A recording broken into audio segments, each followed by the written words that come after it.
영화 시계태엽 오렌지의 흉악범 알렉스는 기괴한 세뇌 치료를 받는다. 그가 가장 사랑하던 교향곡을 틀어놓고 강제로 끔찍한 영상을 보여주며 극심한 구토를 유발하는 약물을 투여한다. 결국 알렉스는 자신이 사랑하던 음악만 들려도 조건반사적으로 구역질을 하며 쓰러진다. 가장 순수한 기쁨을 소름 돋는 고통의 스위치로 바꿔버리는 세뇌. 이것이 부정적 감정 앵커링이다. 부정적 감정 앵커링은 당신의 마음에 고통의 닻을 내리는 조종술이다. 특정한 사람, 장소, 말, 행동에 감정적 고통을 강제로 연결한다. 그래서 평범하고 아무 죄 없는 상황조차 위협으로 느끼게 만든다. 이것은 가장 폭력적인 심리적 조건화다. 단순히 당신의 선택을 통제하는 게 아니다. 당신의 감정적 반사신경을 통째로 다시 연결해버린다. 시간이 지나면 당신은 불안과 수치심, 공포를 느끼며 반응한다. 상황이 무서워서가 아니라 그렇게 느끼도록 훈련받았기 때문이다. 조종자는 평범한 순간과 고통의 순간을 짝지어 닻을 내린다. 당신이 기뻐할 때 모욕을 준다. 당신이 친구들과 외출할 때마다 싸움을 건다. 당신이 성공할 때마다 차갑게 얼어붙는다. 결국 당신의 신경계는 새로운 공식을 배운다. 행복은 곧 형벌이다. 성공은 갈등이다. 목소리를 내면 침묵이 돌아온다. 당신도 모르는 사이에 당신을 살아있게 하던 그 모든 것들을 스스로 피하기 시작한다. 이것이 앵커링이 작동하는 방식이다. 논리는 필요 없다. 그저 반복만 있으면 된다. 고통스러운 감정이 특정한 방아쇠와 자주 연결될수록 그 감정의 닻은 더 무거워진다. 우리 이야기 좀 해 라는 말만 들어도 심장이 덜컥 내려앉는다. 특정한 목소리 톤만 들어도 손에 땀이 난다. 심지어 내 집에 어떤 방에만 들어가도 두려움이 몰려온다. 곧 조종자는 아무것도 할 필요가 없어진다. 당신의 몸이 그 닻의 자동 조종 모드로 반응하기 때문이다. 이 수법은 이성을 건너뛰기 때문에 더욱 소름 돋는다. 스스로 안전하다고 죄책감을 느낄 필요가 없다고 다독여도 몸은 여전히 움찔거린다. 감정의 연결 고리가 이미 단단하게 굳어버렸기 때문이다. 두려움으로 반응하고 순응할수록 그 닻은 더 깊이 박힌다. 그것은 감정의 자유를 천천히 지워버리는 과정이다. 조종자는 이제 소리를 지를 필요조차 없이 당신을 통제한다. 보이지 않는 전기 울타리로 개를 훈련하는 것과 같다. 당신은 할 수 없는 게 아니라 그 행동 뒤에 올 고통이 두려워서 점점 더 작은 세상으로 숨어든다. 당신에게 기쁨을 주던 사람과 장소, 자신의 일부분마저 의심하게 된다. 그것이 이 조종술의 진짜 목표다. 단순히 당신의 행동을 통제하는 게 아니라 당신이 당신 자신으로 존재하는 것조차 두렵게 만드는 것이다. 영화 매드맥스 분노의 도로를 보라. 사막의 지배자 임모타는 물줄기를 독점한다. 그는 매일 물을 주지 않는다. 사람들이 목이 말라 미쳐갈 때쯤 단 한 번 폭포수처럼 쏟아낸다. 물방울이 떨어지면 사람들은 그를 신처럼 숭배한다. 잔혹한 통제 속에서 아주 가끔 던져주는 자비, 사람을 완벽한 노예로 만드는 덫. 이것이 간헐적 강화다. 간헐적 강화는 가장 지독한 심리 조종술이다. 보상을 꾸준히 주지 않는다. 언제 줄지 모르게 불규칙하게 던진다. 이것은 단순한 속임수가 아니다. 감정을 걸고 벌이는 도박이다. 타인의 인정과 애정에 당신을 중독시킨다. 처음엔 따뜻하게 대한다. 사랑을 주고 인정해준다. 그러다 갑자기 싸늘하게 돌아선다. 차갑고 잔인해진다. 당신은 혼란스럽다. 무엇을 잘못했는지 끊임없이 답을 찾는다. 포기하려는 찰나 상대는 다시 애정을 쏟는다. 아무 일 없었다는 듯 다시 다가온다. 가슴속에 안도감이 터진다. 그 순간의 쾌감이 당신에게는 끊을 수 없는 마약이 된다. 그래서 당신은 떠나지 못한다. 기다리고 또 기대한다. 이 지옥 같은 사이클이 반복된다. 예측할 수 없다는 것. 그것이 가장 무서운 무기다. 일관된 보상은 믿음을 주지만 불규칙한 보상은 집착을 나눈다. 슬롯머신 앞에 앉은 도박꾼과 같다. 뇌는 보상을 받을 때가 아니라 보상을 기다릴 때 가장 많은 도파민을 뿜어낸다. 그 기대감이 독이 된다. 조종자는 당신을 가둘 필요가 없다. 당신 스스로 감옥에 들어간다. 가장 좋았던 그 시절을 되찾기 위해 당신은 모든 걸 바친다. 이것은 사랑이 아니다. 치밀하게 짜인 프로그래밍이다. 조종당하고 있다는 걸 깨달을 때쯤 덫은 이미 영혼까지 파고들었다. 그 짜릿한 안도감을 한 번만 더 느낄 수 있다면 어떤 고통도 견디겠다고 당신 스스로 믿어버리기 때문이다. 영화 해리포터에서 기자 리타 스키터는 해리의 진솔한 인터뷰를 완전히 자극적이고 비극적인 영웅의 망언으로 비틀어버린다. 아무리 그런 뜻이 아니었다고 항변해도 소용없다. 대중은 교묘하게 조작된 거짓말만 믿고 해리를 비난한다. 상대의 순수한 의도를 악의적으로 비틀어버리는 심리적 테러. 이것이 고의적 곡해다. 고의적 곡해는 당신의 말이나 의도를 완전히 다른 의미로 비틀어버리는 조종술이다. 그것도 아주 부정적인 방향으로 말이다. 통제권을 쥐고 당신에게 책임을 떠넘기기 위해서다. 이것은 오해를 가장한 심리적인 파괴 공작이다. 당신이 해명하려고 애쓸수록 당신은 더 깊은 덫으로 빠져든다. 시작은 아주 단순하다. 당신이 경계선을 긋거나 불편함을 말하거나 걱정을 털어놓는다. 하지만 조종자는 당신의 진짜 말 대신 왜곡된 가짜 말에 대답한다. 당신이 무시당해서 상처받았다고 말하면 그들은 이렇게 받아친다. 그래서 내가 아무것도 제대로 못하는 쓰레기라는 말이네? 당신이 생각할 시간이 필요하다고 하면 그들은 당신이 자신을 버렸다고 비난한다. 그들은 당신에게 대답하는 게 아니다. 자신들이 만들어낸 허수아비에게 대답하고 당신을 벌주는 것이다. 이 전술은 당신을 방어적으로 만들기에 아주 효과적이다. 당신은 해명하고 말을 바꾸고 전혀 의도하지 않은 의미에 대해 사과하게 된다. 하지만 해명하려고 노력할수록 그들은 그 말마저 무기로 삼아 다시 비튼다. 그들은 당신을 이해하고 싶은 게 아니다. 상황을 통제하고 싶은 거다. 당신의 말을 비틀어서 당신을 공격자로 만들고 자신을 피해자로 만든다. 정서적으로 학대하는 관계에서 대화는 지뢰밭이 된다. 당신은 오해받을까 두려워 단어를 고르고 또 고른다. 결국 당신은 내가 말을 똑바로 못했나, 내 잘못인가 라며 스스로를 의심한다. 하지만 그 혼란은 우연이 아니다. 조종자는 책임을 피하려고 이 수법을 쓴다. 당신의 감정을 공격으로 몰아가면 자신의 잘못을 마주할 필요가 없기 때문이다. 당신의 솔직함을 조종으로 포장해버리면 그들은 공감할 필요조차 없어진다. 언어 자체를 무기로 삼아 모든 단어를 당신의 약점으로 만든다. 시간이 지나면 당신은 아예 입을 닫아버린다. 감정적인 대가가 너무 크기 때문이다. 당신이 침묵하는 이유는 당신이 틀려서가 아니다.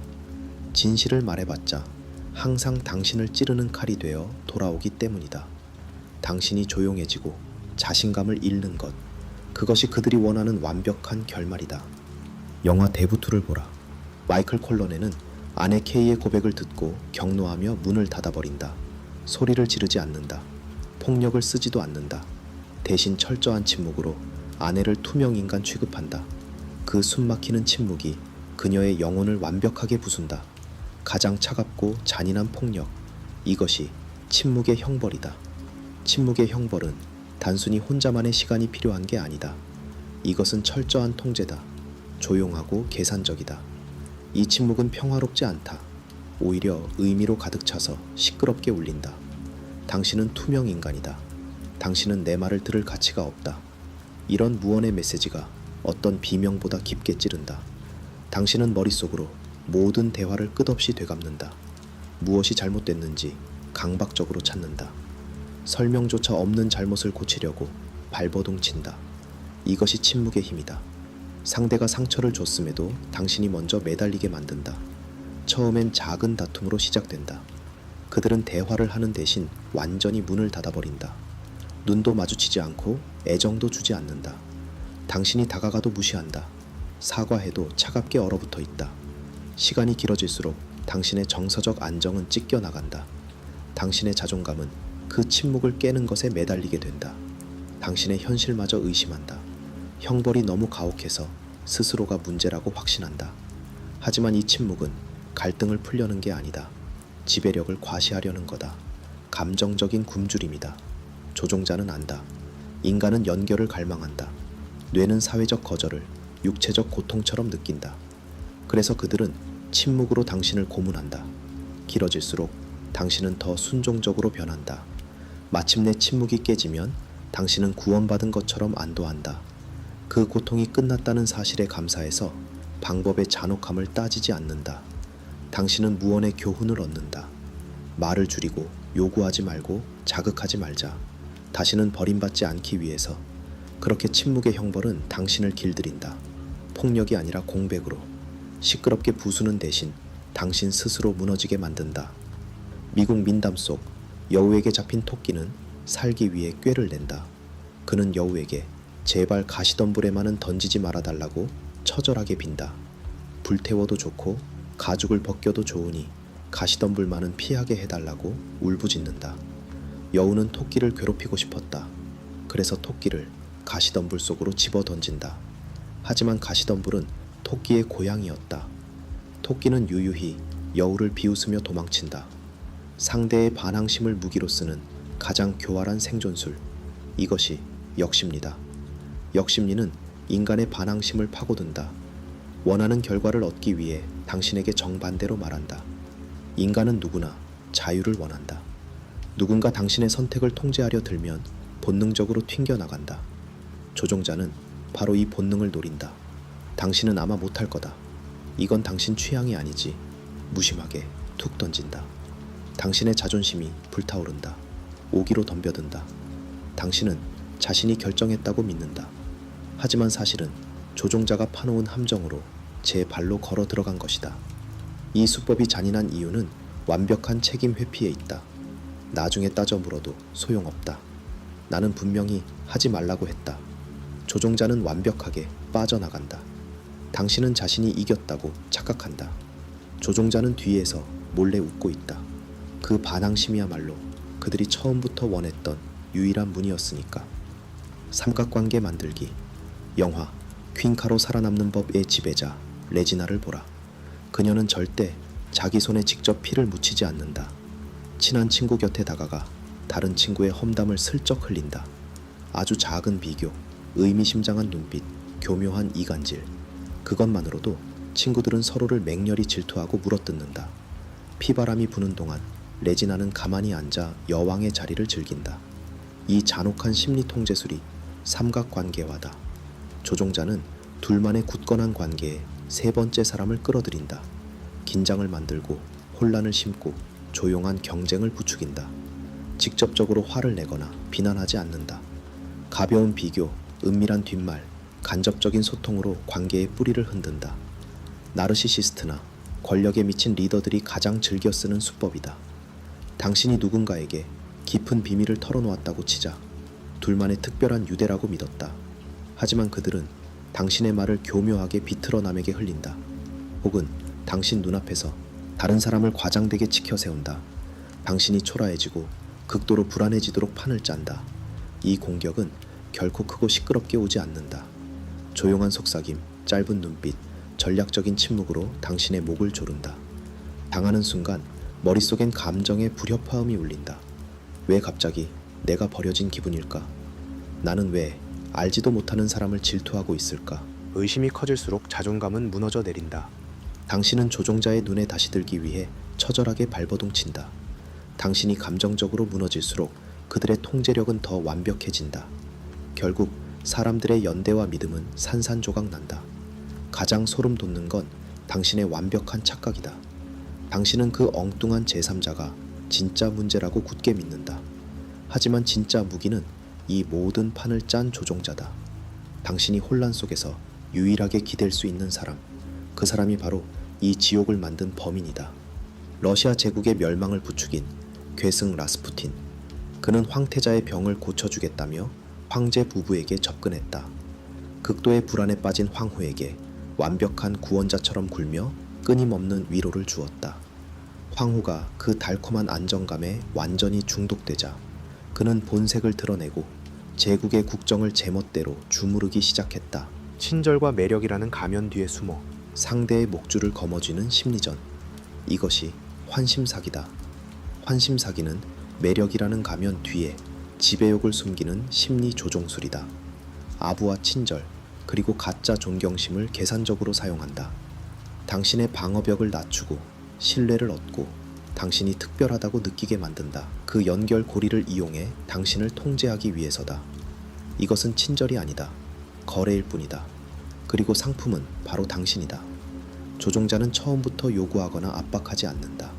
그들은 당신을 특별하게 느끼게 만들며 접근한다.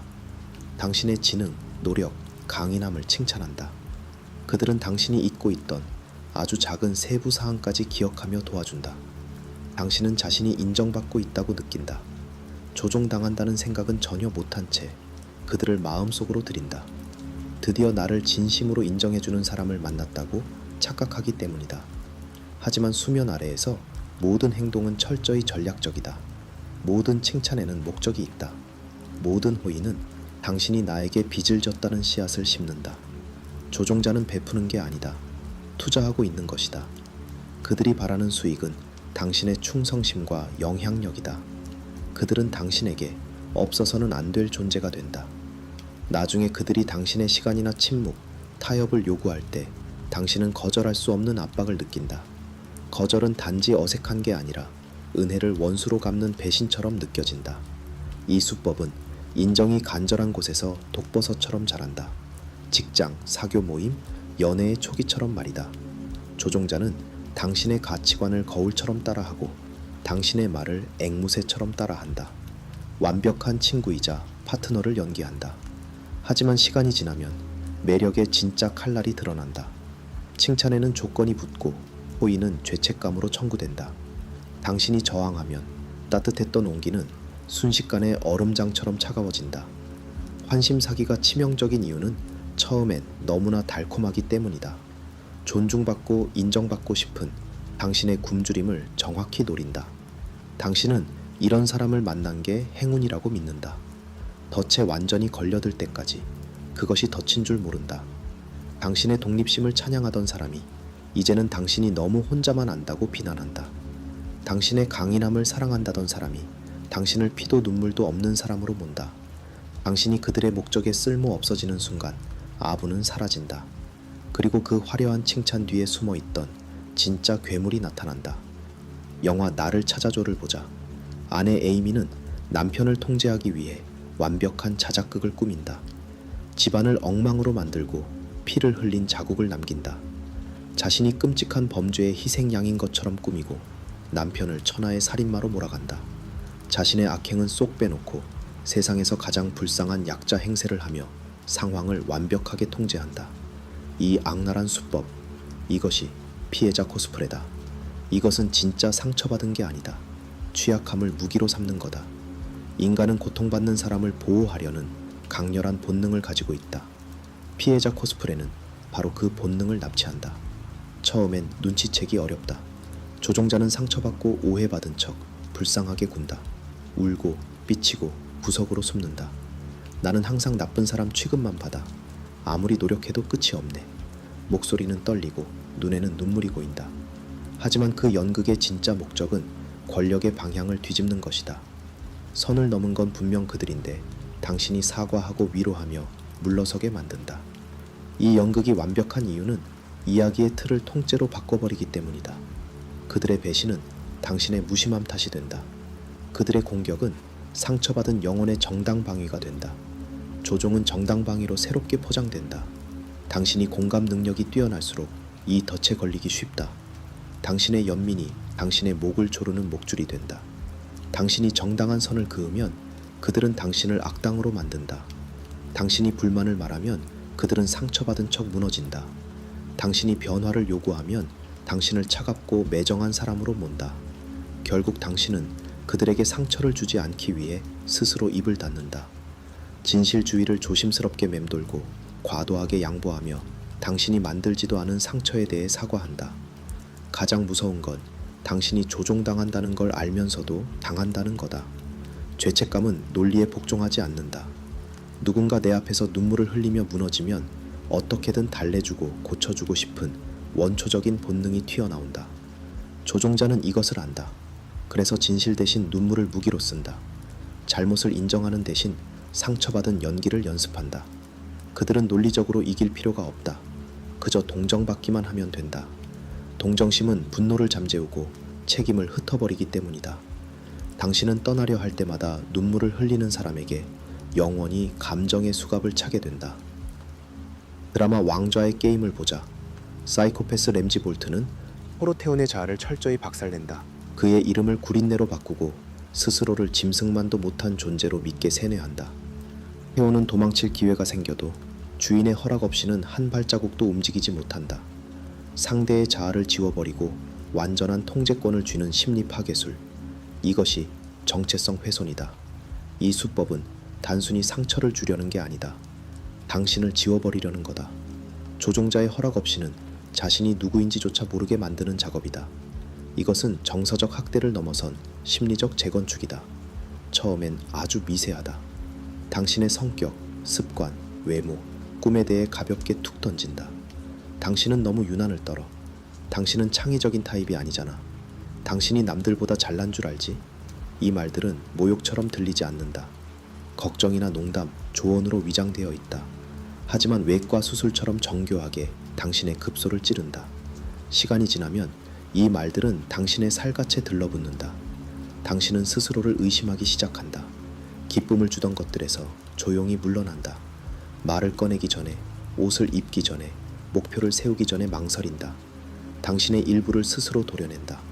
당신이 원해서가 아니다. 누군가 당신의 그런 모습이 부끄럽고 결함투성이라고 느끼게 만들었기 때문이다. 당신의 자존감은 조종자의 의견에 완전히 기대게 된다. 나로서 존재해도 되는지 그들에게 허락을 구한다. 당신이 순종할수록 당신의 존재는 점점 작아진다. 이 수법은 소리치거나 문을 쾅 닫지 않는다. 조용한 지적으로 다가온다. 당신의 결점만 비추는 거울을 끊임없이 들이민다. 당신이 잃어버린 자아를 되찾으려 하면 그들은 오히려 당신을 탓한다. 당신 변했어. 이건 당신답지 않아. 내가 사랑했던 그 사람은 어디 간 거야? 모순이다. 당신을 망가뜨린 건 그들이다. 그래 놓고 당신이 온전하지 못하다며 비난한다. 결국 당신은 자신을 지키는 것조차 배신처럼 느끼게 된다. 그들은 당신의 행동을 통제해서 이긴 게 아니다.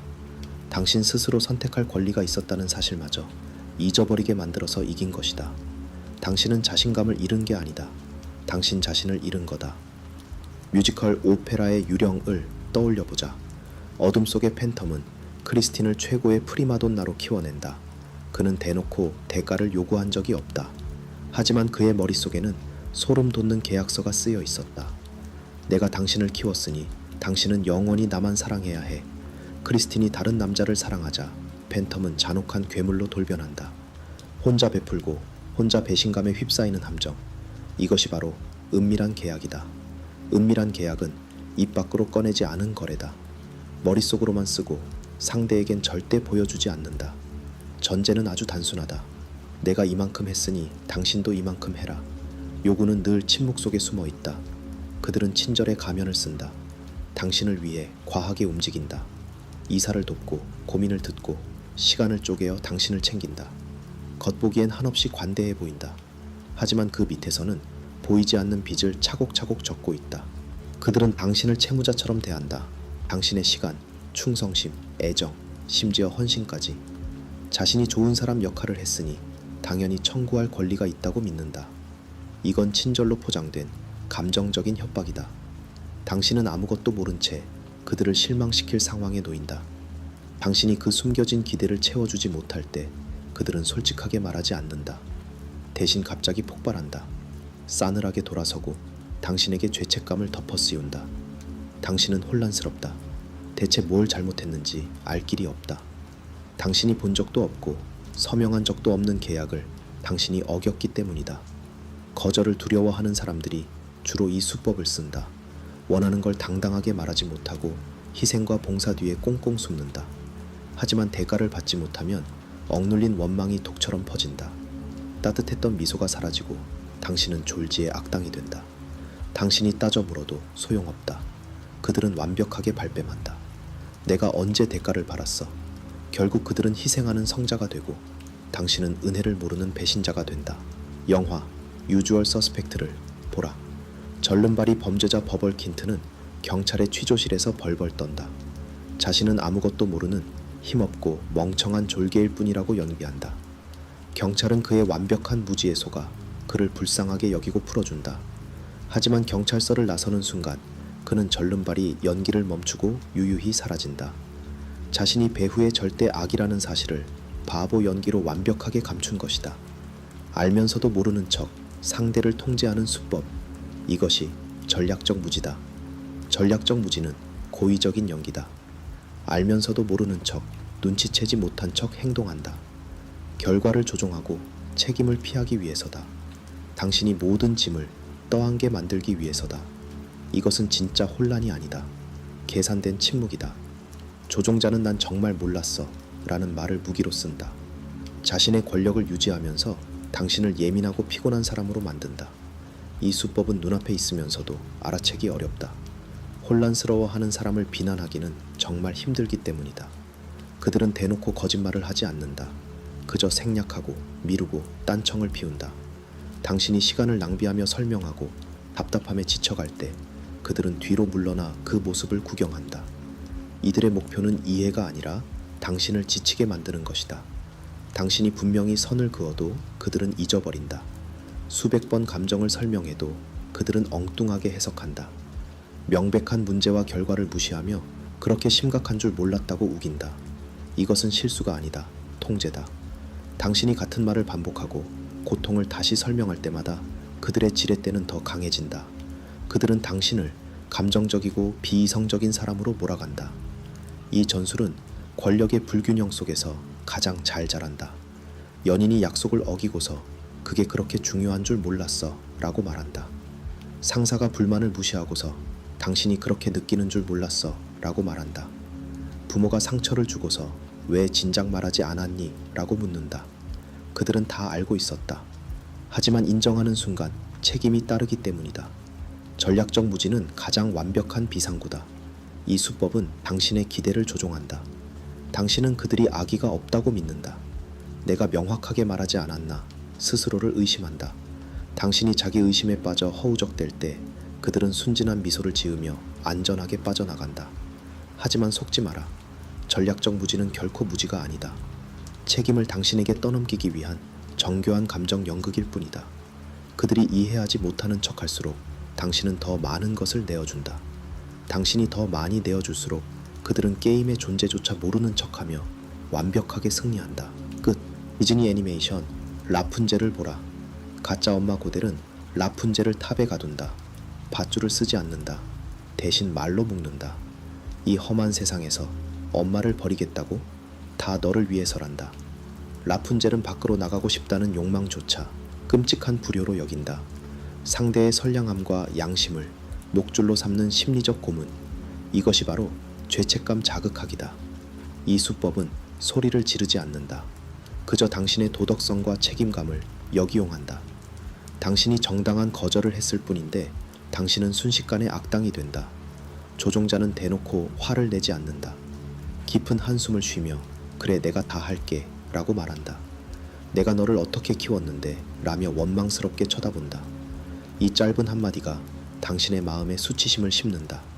결국 당신은 스스로 무릎을 꿇고 사과한다. 당신을 보호하려던 행동이 이기적인 배신으로 둔갑한다. 가장 무서운 건 이 짓을 주로 가족이나 연인이 한다는 거다. 당신은 동의해서가 아니라 그저 마음의 짐을 덜기 위해 굴복한다. 이것은 사랑이 아니다.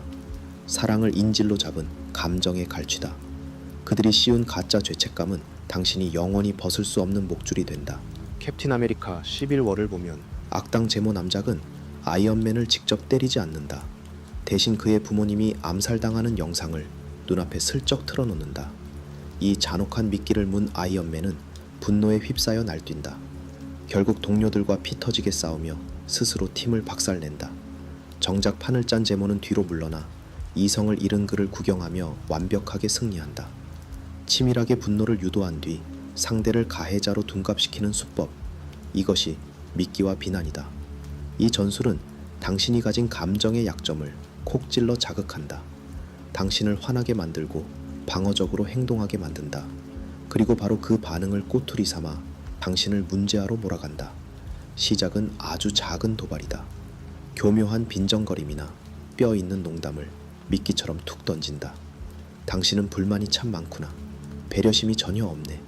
모욕감을 느낀 당신이 발끈해서 억울함을 토로하는 순간 덫은 완벽하게 작동한다.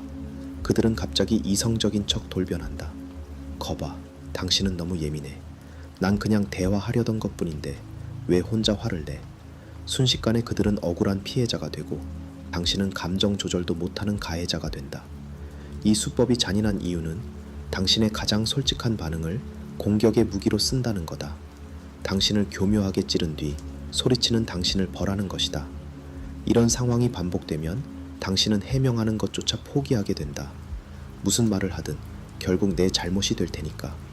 당신은 스스로 감정을 억누르고 그들의 눈치를 보며 자신의 입을 꿰매버린다. 그들이 쳐놓은 침묵의 감옥에 당신 스스로 걸어 들어가는 것이다. 이상한 나라의 앨리스를 떠올려보자. 채셔 고양이는 길을 잃은 앨리스에게 끊임없이 수수께끼를 던진다. 동문서답을 하고 모순된 말을 늘어놓으며 앨리스의 머릿속을 뒤죽박죽으로 만든다. 길을 알려주는 척하면서 오히려 앨리스를 더 깊은 미궁으로 빠뜨린다. 앨리스는 결국 자신의 이성마저 의심하며 극도의 혼란에 빠지고 만다. 상대의 현실 감각을 헝클어 절대적인 의존을 만들어내는 기법. 이것이 통제된 혼란이다. 이것은 단순한 의사소통의 실수가 아니다. 전략적으로 설계된 혼란이다. 일부러 모순된 메시지를 던져 당신의 이성을 마비시킨다. 당신의 머릿속을 헝클어서 통제하기 쉬운 상태로 만드는 것이다. 어제는 하늘만큼 칭찬해놓고 오늘은 벌레 보듯 비난한다. 방금 자기 입으로 뱉은 말을 몇 초 뒤에 뻔뻔하게 부인한다. 질문을 하면 모호하게 대답하고 엉뚱한 주제로 말을 돌려버린다. 당신이 진실에 다가갈 때마다 그들은 안개를 피워 올린다. 인간의 뇌는 본능적으로 일관성을 원한다. 앞뒤가 안 맞는 상황을 마주하면 어떻게든 모순을 풀려고 애쓴다. 조종자가 틀렸다고 생각하는 대신 내가 잘못 들었나? 내가 오해했나? 스스로를 의심하기 시작한다. 바로 이게 조종자가 노리는 결말이다. 당신이 퍼즐을 맞추느라 정신이 팔린 사이 통제권은 조종자에게 완벽히 넘어간다. 당신은 이 혼란스러운 안개 속에서 점점 더 그들에게 의지하게 된다. 그 안개를 피워 올린 사람이 바로 그들인데도 말이다. 결국 당신은 질문하는 것조차 두려워하게 된다. 또다시 모욕을 당하고 더 큰 혼란에 빠질까봐 겁이 난다. 스스로 판단할 능력을 잃어버린 순간 그들은 당신 정신의 영원한 주인이 된다. 겨울 왕국을 보라. 한스 왕자는 단 하루 만에 안나의 마음을 훔친다. 그녀의 취향에 완벽하게 맞춘다. 운명처럼 노래하고 달콤하게 청혼한다. 완벽한 애정 공세에 안나는 무장 해제된다. 하지만 왕국을 차지할 기회가 오자 한스는 괴물로 돌변한다. 숨 막히는 애정으로 상대를 중독시킨 뒤 철저히 파괴하는 덫. 이것이 바로 러브바밍이다. 이 전술은 사랑의 가면을 쓴다. 처음엔 꿈만 같다. 칭찬과 선물, 웅장한 이벤트를 폭우처럼 쏟아붓는다. 당신은 세상의 중심이 된 기분을 느낀다. 하지만 이것은 사랑이 아니다. 열정으로 위장한 철저한 통제다. 진짜 목적은 당신의 방어벽을 부수는 것이다. 이성을 차릴 틈도 없이 쾌감에 취하게 만든다. 그들은 당신의 결핍을 분석해 완벽한 구원자를 연기한다. 당신이 이 환상에 완벽히 중독되는 순간 애정은 돌연 뚝 끊긴다. 갑자기 차갑게 돌변해 당신을 비난하고 무시한다. 당신은 그 뜨거웠던 사랑을 되찾기 위해 처절하게 매달린다. 바닥에 떨어진 부스러기 같은 인정이라도 주워 담으려 애쓴다. 당신이 사랑했던 그 완벽한 사람은 애초에 없었다. 당신을 낳기 위한 미끼였을 뿐이다. 이것은 사랑이 아니다. 치밀하게 설계된 감정의 전쟁이다. 희대의 사기꾼 사이먼은 만난 지 얼마 안 된 여성들에게 찬란한 미래를 약속한다. 당신과 결혼해서 완벽한 가정을 꾸리고 싶어. 세계 여행을 하며 살자. 존재하지도 않을 미래를 미끼로 던진다. 피해자들이 완벽한 사랑을 믿고 모든 걸 바치면 그는 수십억의 빚을 떠넘기고 사라진다. 오지 않을 미래를 무기로 현재를 착취하는 수법. 이것이 바로 거짓 미래 약속이다. 거짓 미래 약속은 희망을 무기로 삼는 잔혹한 조종술이다. 그들은 절대 지키지 않을 약속을 던져 당신의 현재를 통제한다. 당신은 손에 잡힐 듯한 그 환상에 매달리게 된다. 관계의 초반이나 새로운 직장에서 자주 일어난다. 그들은 곧 다가올 엄청난 보상을 약속한다. 우리 곧 같이 살자. 당신은 곧 승진할 거야. 이 환상은 너무나 생생해서 당신은 이미 현실처럼 느낀다. 결국 일어나지 않을 미래에 당신의 감정을 모조리 쏟아붓는다. 인간은 본능적으로 희망과 목적을 갈망한다. 조종자는 이 약점을 정확히 알고 있다. 그들은 현재의 자신을 증명할 필요가 없다. 미래에 완벽하게 변할 자신의 모습을 미리 팔아버렸기 때문이다. 그래서 당신은 참고 또 기다린다. 그 환상을 위해 당신의 진짜 욕구를 짓누른다. 하지만 그 미래는 계속 뒤로 밀려난다. 지금은 타이밍이 안 좋다며 변명을 늘어놓는다. 당신이 지쳐서 따져 물으면 그들은 또 다른 환상을 던져준다. 거의 다 왔어. 조금만 더 기다려줘. 이 공수표는 당신의 침묵과 시간, 충성심을 사는 화폐가 된다. 시간이 흐를수록 거짓말은 커지지만 당신은 그 희망을 놓지 못한다. 그것을 포기하는 순간 당신이 바친 모든 시간과 사랑이 가짜였다는 걸 인정해야 하기 때문이다.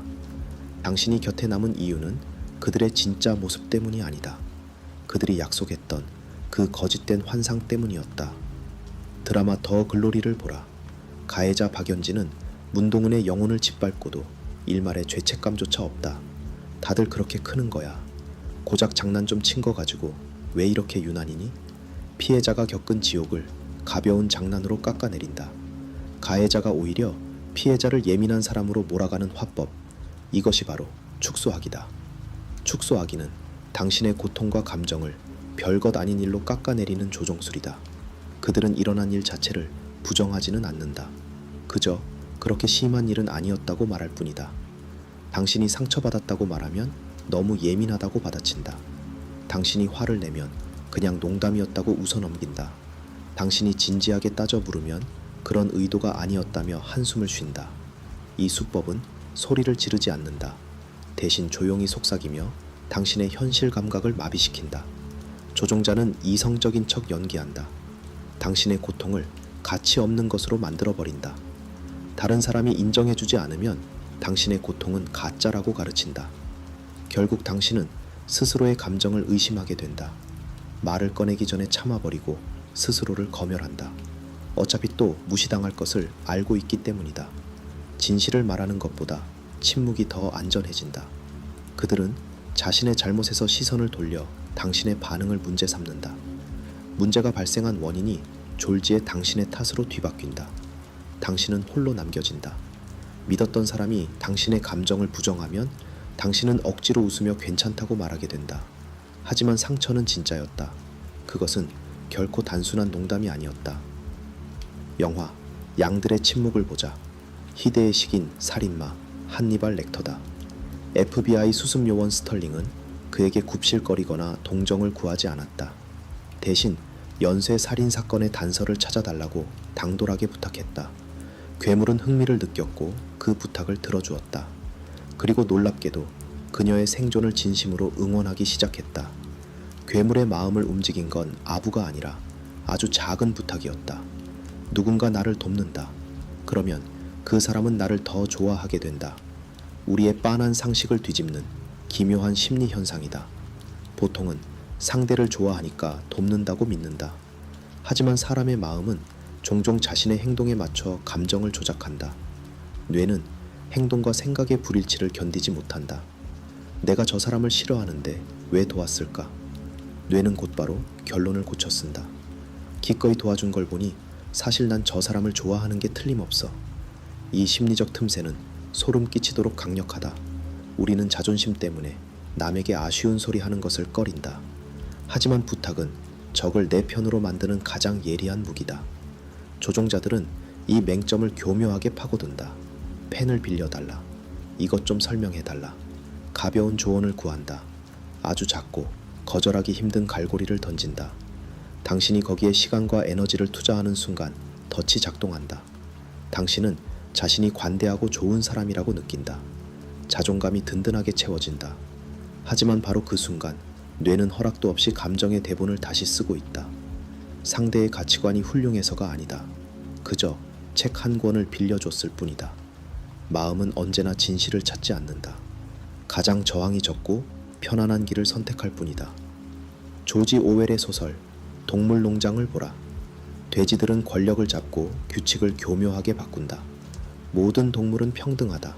하지만 어떤 동물은 더 평등하다. 독재를 평등으로 포장하고 착취를 의무로 둔갑시킨다. 단어의 의미를 뒤틀어 상대의 뇌구조를 통째로 해킹해버리는 소름 돋는 심리전. 이것이 바로 의미 침투다. 진짜인지 가짜인지는 중요하지 않다. 그럴싸하게 들리는 게 핵심이다. 조종자는 이데올로기가 담긴 단어를 일상 대화에 슬쩍 끼워 넣는다. 당신이 무의식적으로 그 단어를 받아들이게 만든다. 세상을 보는 프레임이 송두리째 바뀐다. 감정적인 학대를 엄격한 기준이라고 부른다. 정당한 선 긋기를 이기적인 행동으로 몰아간다. 당신의 정당한 분노는 과장된 드라마로 둔갑한다. 당신이 그 왜곡된 단어를 직접 입에 올리는 순간 이미 게임은 끝난 거다. 당신은 그 단어에 익숙해진다. 스스로를 의심하고 조종자의 틀에 맞춰 생각하기 시작한다. 협박은 없다. 강요도 없다. 그저 포장지만 슬쩍 바꿨을 뿐이다. 하지만 그 단어들이 당신의 선택과 가치관을 지배한다. 논리에 설득당한 게 아니다. 서서히 새우며든 의미에 당신의 영혼이 감염된 것이다. 미국의 전설적인 마피아 알 카포네를 보라. 그는 잔혹한 범죄자였다. 하지만 동시에 가난한 사람들을 위해 무료 급식소를 열었다. 자신은 선량한 시민이며 단지 오해받고 있을 뿐이라고 주장했다.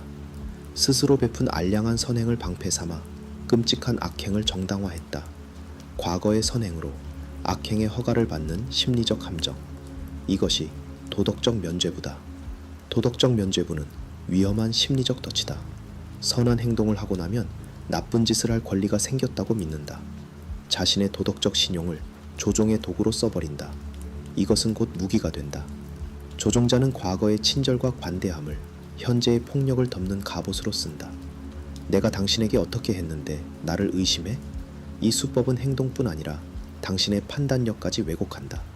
엄청난 사랑과 희생을 보여줬던 연인이 이제 그 기억을 방패처럼 두른다. 그들이 거짓말을 해도 당신은 용서한다. 그들이 당신의 요구를 무시해도 당신은 불평하길 망설인다. 그들은 나쁜 사람이 아니니까. 나를 위해 그렇게 많은 걸 해줬으니까. 바로 그것이 함정이다. 당신은 지금 당장의 현실 대신 과거의 무게를 저울질하기 시작한다. 도덕적 면죄부는 혼란을 부른다. 상처받은 당신이 오히려 죄책감을 느낀다. 조종을 눈치채고도 스스로를 의심한다. 과거의 선행이 너무 커서 현재의 고통을 깎아내린다. 조종자는 그 망설임을 파고든다. 내가 그렇게 잘해줬는데 나를 의심한다고? 실수 한 번에 내가 악당이 된 거야? 그들은 책임을 지지 않는다. 당신의 충성심을 현금처럼 꺼내 쓴다. 직장이나 사회에서는 더 끔찍하다. 상사나 리더는 자신의 공정함과 이타심을 들먹이며 착취와 학대를 숨긴다. 내가 윤리적인 사람이라는 건 당신도 알잖아.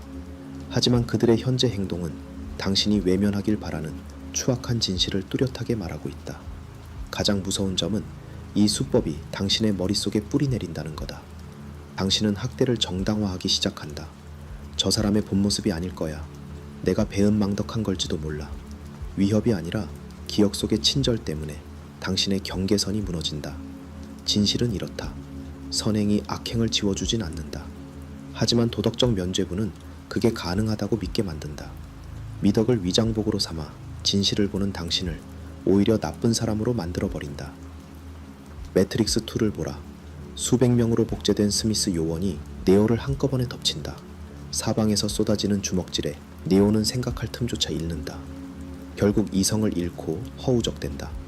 단 1초의 틈도 주지 않고 엄청난 물량으로 상대를 짓누르는 공격. 이것이 압도하기 전술이다. 이 전술은 당신을 직접 다치게 하려는 게 아니다. 당신의 뇌에 과부하를 일으키는 것이다. 저항할 의지를 꺾어버리는 치밀한 감정 폭격이다. 어느 순간 갑자기 상대는 감정을 폭발시킨다. 수많은 비난을 쏟아내고 무리한 요구를 랩하듯 던진다. 당신은 생각할 시간은커녕 제대로 대답할 틈조차 없다. 당신의 신경계는 순식간에 패닉에 빠진다. 그리고 대부분은 그 자리에 얼어붙고 만다. 그 끔찍한 무력감이 조종자의 진짜 목표다. 압도당한 상태에서는 비판적인 사고가 멈춘다. 당신은 진실을 밝히는 것보다 당장의 평화가 더 간절해진다. 그래서 기꺼이 양보한다. 사과를 하고 이해할 수 없는 요구까지 모두 수락한다. 이 숨막히는 폭격을 빨리 끝내고 싶기 때문이다. 조종자는 이 혼란을 우연히 만든 게 아니다. 항복을 받아내기 위해 철저히 연출한 것이다. 당신이 굴복한 이유는 당신이 틀려서가 아니다. 이성이 작동할 시간 자체를 조종자가 폭력적으로 지워버렸기 때문이다. 영화 올드보이의 악당 이우진은 오대수에게 단 한 번도 거짓말을 하지 않는다. 대신 가장 치명적인 진실 딱 하나를 숨긴다. 오대수가 사랑에 빠진 여자의 진짜 정체다. 이 단 하나의 침묵이 오대수를 완벽한 파멸로 몰아넣는다. 대놓고 거짓말을 하는 대신 결정적인 진실을 지워버리는 수법. 이 잔혹한 심리전이 정보 통제다. 정보 통제는 의도적인 침묵이다. 대놓고 속이는 게 아니다. 상대를 캄캄한 어둠 속에 가둬버리는 전술이다. 이들은 당신이 스스로를 보호할 핵심 정보를 뻔히 알면서도 입을 닫는다. 당신이 돌이킬 수 없는 피해를 입고 나서야 당신은 속았다는 걸 깨닫는다. 이들의 침묵은 건망증이 아니다. 정보가 곧 권력이기 때문이다. 당신을 진실에서 소외시켜 철저히 무력하게 만든다. 직감적으로 무언가 잘못됐다고 느껴도 증명할 방법이 없다. 결국 당신은 자신의 판단력과 기억력을 의심하며 스스로 무너져 내린다. 이 수법이 소름 돋는 이유는 그들이 결백한 척 연기할 수 있다는 거다. 중요한 줄 몰랐어. 당신을 보호하려고 그런 거야. 그들은 천연덕스럽게 발뺌한다. 결국 당신은 그들이 던져주는 반쪽짜리 진실에만 목을 맨다. 진정한 자유를 잃은 채 그들의 곁에 영원히 묶이게 된다. 홀룸은 절대 반지를 차지하기 위해 프로덱에 접근한다. 그는 충직한 셈을 험담하며 끊임없이 속삭인다. 우리는 반지의 고통을 알잖아. 우리가 함께 지켜야 해. 우리라는 단어 하나에 프로도는 속아 넘어간다. 결국 자신을 지켜준 셈을 내쳐버리고 만다. 생판남이 순식간에 아군인 척 파고드는 수법. 이것이 바로 강제 편먹기다. 강제 편먹기는 거짓된 연대감을 만드는 은밀한 조종술이다. 조종자는 당신과 운명을 공유하는 척 연기한다. 현실에는 아무런 유대감도 없다. 오직 당신의 경계심을 풀고 신뢰를 얻기 위해 조작된 환상일 뿐이다. 가장 위험한 점은 단순한 친절처럼 보인다는 거다. 이 수법은 교묘한 단어 선택에서 시작된다. 우리가 함께 해결하자. 우리에게 문제가 생겼네. 그들은 우리라는 단어를 써서 당신의 영역 안으로 비집고 들어온다. 이 작은 단어 하나가 인간의 본능을 자극한다. 우리는 본능적으로 같은 무리에 속한 사람을 보호하려 한다. 낯선 사람이 다가와 짐을 들어주며 우리는 참 좋은 팀이네요 라고 말한다. 당신의 아이디어를 가로챈 동료가 우리가 함께 해낸 일이죠 라고 말한다. 거짓말을 들킨 연인이 우리가 같이 고쳐나가야 해 라고 말한다. 당신의 직관은 견고하지만 당신은 그들을 아군으로 착각한다. 강제 편먹기가 소름 돋는 이유는 너무나 무해해 보이기 때문이다. 당신은 예의를 차리고 협조해야 한다는 압박을 받는다. 하지만 그 가짜 연대감 뒤에는 당신의 통제권과 침묵을 노리는 조종자가 있다. 그들은 당신의 마음속에 무단 침입하기 위해 이 수법을 쓴다. 명심하라. 당신은 처음부터 그들과 같은 편이 아니었다. 그들이 말한 우리라는 단어에 당신을 위한 자리는 처음부터 없었다. 미드소마를 보라. 주인공 데니는 기괴한 사입이 마을에 초대받는다. 마을 사람들은 끔찍한 살인과 기행을 저지르면서도 모두가 해맑은 미소를 지으며 환호한다. 주변의 모든 사람이 미친 짓을 정상이라고 외친다. 극도의 혼란에 빠진 데니는 결국 자신의 이성을 버리고 그들의 광기에 동화되어 섬뜩한 미소를 짓고 만다. 다수의 의견을 조작해 개인의 현실 감각을 마비시키는 압박. 이것이 거짓 합의 효과다. 거짓 합의 효과는 교활한 심리 조종술이다. 모든 사람이 조종자의 말에 동의한다고 당신이 믿게 만든다. 당신 한 명만 빼고 말이다. 당신의 생각이나 경계선이 틀린 것을 넘어 비정상이라고 느끼게 끔고립시킨다. 군중 속에서 혼자 튀는 존재가 되면 인간은 본능적으로 군중이 아니라 자신을 의심하게 된다. 이 수법은 팩트가 필요 없다. 그럴싸한 암시만 있으면 된다. 다들 당신이 너무 예민하다고 생각해. 다른 사람들이면 벌써 넘어갔을 일이야. 솔직히 당신 혼자만 그렇게 생각하는 거야. 이 말들은 당신의 머릿속에 심어지는 씨앗이다. 당신이 혼자라는 사실을 각인시킨다. 당신이 유별나고 당신이 문제라고 속삭인다. 특히 당신이 아끼는 가족이나 연인, 친구가 이 말을 쓰면 타격은 훨씬 크다. 당신은 오해받는 게 아니라 결함이 있는 사람이 된 것 같다. 거짓 합의 효과는 인간의 가장 깊은 공포를 찌른다. 무리에서 버림받는 공포다. 우리는 본능적으로 무리에 소속되길 원한다. 그래서 내 의견이 세상의 상식과 어긋난다고 느끼면 스스로 쪼그라든다. 입을 닫고 자신의 직관을 의심한다. 당신이 설득당해서 수능하는 게 아니다.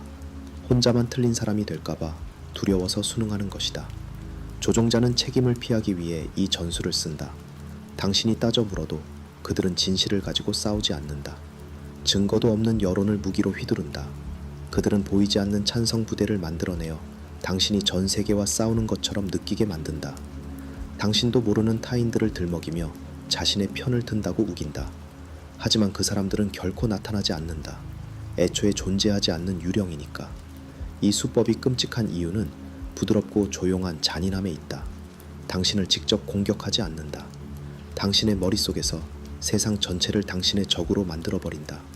당신의 목소리만 세상과 다르다고 믿게 되면 당신은 결국 말하기를 멈춘다. 생각을 바꾸는 게 목적이 아니다. 당신의 진실을 미친 소리처럼 느끼게 만들어서 영원히 가둬버리는 것이다. 영화 블랙 스완을 발레단 단장 토마스는 주인공 니나의 영혼을 갉아먹는다. 그는 니나의 연기가 형편없다며 싸늘하게 내친다.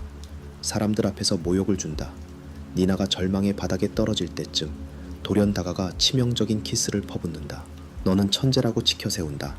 천국과 지옥을 오가는 이 끔찍한 롤러코스터. 니나는 결국 단장의 인정에 목을 매다 자신을 파괴하고 만다. 사람을 완전히 미치게 만드는 조종술. 이것이 밀고 당기기다. 이 전술은 감정의 채찍질이다. 먼저 당신에게 엄청난 애정과 찬사를 쏟아붓는다. 당신은 경계심을 풀고 마음을 다 준다. 그 순간 그들은 거짓말처럼 돌변한다. 싸늘하게 거리를 두고 당신을 무시하며 절망으로 밀어버린다. 당신은 패닉에 빠진다. 내가 뭘 잘못했지? 머릿속이 하얘진다. 과거의 그 따뜻했던 애정을 되찾기 위해 미친 듯이 매달리고 사과한다. 당신이 완전히 바닥을 칠 때쯤 그들은 다시 친절한 말을 던진다. 이 지독한 사이클이 반복되면 뇌는 고장난다. 당신에게 고통을 준 장본인을 구원자로 착각하게 된다. 그들의 말 한마디에 당신의 자존감은 요동친다. 이들은 결코 당신에게 안정감을 주지 않는다. 그저 당신을 끊임없이 굶주리게 만들어서 애정을 구걸하게 만들 뿐이다. 영화 악마는 프라다를 입는다를 보라. 편집장 미란다는 처음부터 영혼을 내놓으라고 하지 않는다. 처음엔 그저 퇴근 후 심부름 하나를 시킨다. 그 다음엔 애인의 생일 파티를 놓치게 만든다. 아주 조금씩 선을 넘는다. 당신이 눈치채지 못할 만큼만. 결국 앤디는 가장 소중한 사람들을 모두 잃는다. 그제야 자신이 누구인지조차 잊어버렸음을 깨닫는다. 가랑비에 옷 젖듯 사람의 한계선을 무너뜨리는 수법. 이것이 경계 허물기다. 이것은 폭발이 아니다. 조용히 떨어지는 물방울이다. 작은 부탁 하나, 가벼운 농담 한마디로 시작한다. 당신이 불편해하면 그들은 웃어넘긴다. 당신이 너무 예민한 거 아니야? 그렇게 당신의 한계선이 한 칸 뒤로 밀려난다. 이 전술은 감정의 피로를 무기로 쓴다. 시간이 지나면 당신은 스스로를 의심한다. 거절하는 것조차 이기적이라고 자책한다. 조종자는 더 뻔뻔하게 당신의 영역을 침범한다. 결국 당신은 단칼에 끊어냈을 일들도 참아낸다. 저항하지 못하는 게 아니다. 저항할 권리가 내게 없다고 믿어버린 것이다. 평화를 지키기 위해 웃으며 스스로를 짓밟게 된다. 드레스 디자이너 레이놀즈는 연인 알맥에 소리를 지르지 않는다. 대신 알마가 차린 아침 식사에 대고 점잖게 타박한다. 당신이 버터 바르는 소리가 내 영혼을 찢는 것 같군. 농담인지 진담인지 모를 이 사소한 무시들이 쌓인다. 알마는 숨 쉬는 것조차 눈치를 보며 신경쇠약 직전까지 몰린다. 눈에 보이지 않는 장기스를 내어 영혼을 말려 죽이는 수법. 이것이 바로 미세한 무시다. 미세한 무시는 커다란 둥기가 아니다. 농담이나 충고로 위장된 날카로운 바늘이다. 한두 번 찔리면 대수롭지 않게 넘긴다. 하지만 이 찔림이 끝없이 반복되면 당신의 정체성은 너덜너덜하게 찢겨 나간다. 당신이 피곤하다고 하면 당신이 피곤한 게 뭔지나 아냐고 비웃는다. 당신이 기뻐하면 너무 기대하지 말라며 찬물을 끼얹는다. 정당한 불만을 말하면 당신은 매사에 너무 예민하다고 웃어넘긴다. 멱살을 잡고 싸우기엔 너무 사소해 보인다. 그래서 당신은 내가 예민한 건가 라며 자신을 의심한다. 바로 이것이 조종자가 파놓은 함정이다. 그들은 언성을 높이지 않고도 당신의 존재감을 바닥으로 끌어내린다. 당신은 그들의 심기를 건드리지 않으려 스스로 입을 다문다. 미세한 무시는 서서히 퍼지는 독약처럼 당신의 영혼에 멍자국 하나 남기지 않고 당신을 완전히 망가뜨린다. 오래된 전설 속 흡혈귀를 생각해보라. 그들은 남의 집에 함부로 쳐들어갈 수 없다. 반드시 집주인의 초대를 받아야만 한다. 그래서 문을 두드리고 다정하게 안부를 묻는다. 오늘 하루 어땠소? 내가 들어가도 되겠소? 주인이 무심코 고개를 끄덕이는 순간 방어선은 무너지고 목숨을 뺏긴다. 인간의 예의를 무기로 삼아 마음의 문을 강제로 여는 수법. 이것이 입에 발 넣기 기법이다. 이 전술은 섬뜩할 정도로 조용하다. 먼저 당신의 공감 능력을 건드린다. 마음의 빗장을 푼 뒤 진짜 요구를 던진다. 핵심은 당신이 가장 취약해지는 찰나를 만드는 것이다. 오늘 기분 어때? 아주 평범하고 흔한 질문이다. 이 한마디로 당신 감정의 갑옷에 작은 틈을 낸다. 무해하고 친절해 보인다. 하지만 그 뒤에는 당신을 통제하려는 차가운 계산이 있다. 조종자는 다정하게 당신의 안부를 묻는다. 당신은 본능적으로 예의를 차려 대답한다. 잘 지내요. 혹은 괜찮아요. 진짜 기분과는 상관없다. 그저 습관적인 대답일 뿐이다. 하지만 그 짧은 대화가 머릿속에 치명적인 모순을 만든다. 내가 괜찮다고 했으니 도와줘야겠지. 여기서 거절하면 내가 나쁜 사람이 되겠지. 이 착각이 함정이다. 당신이 틈을 보인 직후 그들은 부탁을 밀어넣는다. 아주 작은 호의일 수도 있다. 잠깐의 시간일 수도 있다. 방금 전 당신은 스스로 잘 지낸다고 인정했다. 상대는 당신에게 따뜻한 관심을 보였다. 그래서 여기서 안 되라고 말하는 건 도리에 어긋나는 짓처럼 느껴진다. 매정하고 뻔뻔한 사람으로 보이고 싶지 않다. 그래서 당신은 결국 고개를 끄덕인다. 사회적 예의라는 감옥에 갇힌 줄도 모른 채 말이다. 이 전술은 당신의 선량함과 죄책감을 총알로 쓴다. 당신은 스스로 친절하고 합리적인 선택을 했다고 굳게 믿는다. 하지만 당신은 방어벽을 우회하는 방법을 아는 자에게 노란한 것뿐이다. 명령도 강요도 아니다. 거짓된 다정함으로 엮어낸 부드러운 목줄이다. 정신을 차렸을 때 당신은 이미 웃으며 협조하고 있다. 그저 누군가 오늘 하루 어때? 라고 물었을 뿐인데. 1973년 스웨덴 스톡홀름의 한 은행. 무장 강도가 인질들을 어두운 금고에 가두고 목숨을 위협했다. 극도의 공포 속에서 강도는 아주 가끔 인질들이 숨을 쉬게 해주거나 추울 때 겉옷을 덮어주었다. 숨 막히는 공포가 잠시 멎는 그 짧은 찰나. 인질들은 그 고통의 부재를 달콤한 은혜로 착각했다. 결국 인질들은 자신을 구하러 온 경찰을 적대하고 강도를 보호했다. 안도감을 구원으로 착각하게 만드는 덫, 바로 부정적 강화 루프다. 이것은 무언가 좋은 보상을 주는 방식이 아니다. 당신을 짓누르던 불편함을 잠시 치워주는 잔혹한 심리 함정이다. 가해자는 폭력이 멈춘 상태를 마치 대단한 선물처럼 위장한다. 상대가 당신을 맹렬히 비난한다. 싸늘한 침묵으로 피를 말린다. 견디다 못한 당신이 사과하고 고개를 숙이며 굴복한다. 그 순간 끔찍했던 감정적 압박이 거짓말처럼 사라진다. 그들은 다시 웃고 아무 일 없었다는 듯 다정하게 당신을 대한다. 당신의 뇌는 살기 위해 치명적인 패턴을 각인한다. 저 사람이 원하는 대로만 하면 이 고통이 끝난다. 이건 사랑도 정상적인 유대감도 아니다. 전기 충격을 피하려고 레버를 당기는 실험주의 훈련 방식과 똑같다. 시간이 지나면 고통을 피하는 것 자체가 삶의 유일한 목적이 된다. 당신은 늘 얇은 살얼음판을 걷는다. 상대의 기분을 미리 눈치채고 자기 목소리와 정체성을 스스로 죽인다. 심지어 이 지옥의 규칙은 상대의 기분에 따라 매번 바뀐다. 애초에 이길 수 없는 판이다. 당신은 그저 숨 쉴 틈 하나를 얻기 위해 끊임없이 구걸하게 된다. 가장 끔찍한 결말은 당신의 감정적 본능이 완전히 고장난다는 거다. 당신은 평화와 통제를 구분하지 못한다. 나의 숨통을 조이던 사람이 오늘은 날 괴롭히지 않았다는 사실, 그저 그 사실 하나에 눈물나게 감사하고 안도한다. 고통을 피하려고 스스로 뛰어든 도피처가 영원히 빠져나올 수 없는 감옥이 된 것이다. 끝. 영화 셔터 아일랜드를 떠올려보자. 주인공 테디는 정신병원의 환자들을 조사하는 연방 보안관이다. 하지만 의사들과 직원들은 그에게 진짜 진실을 말해주지 않는다. 그들은 뻔한 거짓말을 하지 않는다. 그저 그가 가장 끔찍한 범죄를 저지른 환자라는 단 하나의 핵심 사실만을 숨긴 채 연기할 뿐이다. 결정적인 진실을 생략해 상대의 현실 감각을 붕괴시키는 수법. 이것이 생략을 통한 가스라이팅이다. 이들은 대놓고 거짓말을 하지 않는다. 상황을 완전히 바꿀 핵심 정보만 쏙 빼놓고 말한다. 거짓말을 한 게 아니니 증거도 잡을 수 없다. 당신이 틈을 발견하고 따져 묻는다. 돌아오는 대답은 한없이 차분하다. 그게 중요하다고 생각 안 했다. 당신이 오해한 거다. 결국 당신은 당신의 기억을 의심한다. 당신의 직관을 의심하고 마침내 당신의 정신마저 의심한다. 윽박지르는 폭력보다 침묵이 더 잔인하다. 조종자는 진실의 문지기가 된다. 당신에게 줄 정보의 양을 철저하게 통제한다. 당신은 그 빈 공간을 채우려 혼자 발버둥 친다. 끝없이 불안해진다. 결국 조종자가 던져주는 반쪽짜리 진실에만 매달리게 된다. 이들에게 침묵은 치명적인 무기다. 거짓말은 그들의 입이 아니라 그들의 침묵 속에 있다.